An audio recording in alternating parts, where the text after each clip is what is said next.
So this is our osprey fisher, and he has that name because across the world these guys are referred to by many different names, but everybody tends to call them fishing hawk or a fisher, and that's because that's what they do. They spend most of their time kind of soaring over open bodies of water, and then they dive down and catch fish. So they're primarily piscivores, so they eat mostly fish. This particular osprey also really enjoys mouse, so he's going to get some tidbits of that too. Some of these grosser pieces there.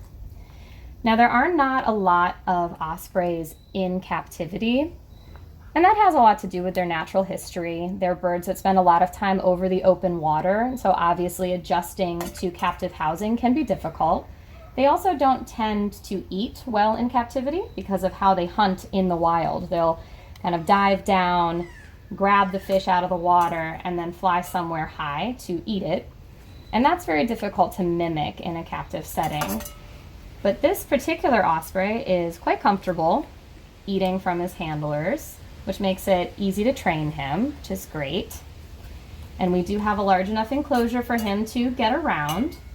And he came in very young. That always helps when they come in young. They tend to adjust a little bit better to kind of a captive lifestyle. And you can see him chowing down on his fish right here. There you go.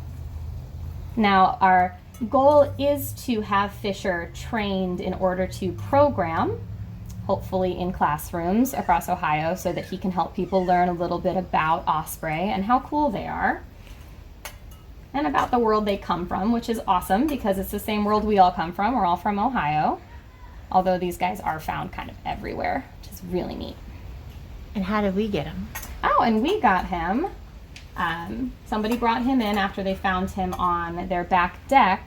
He wasn't flying very well, and they noticed that he could get a little bit of lift, but not really as much as you would expect a fully feathered osprey to get.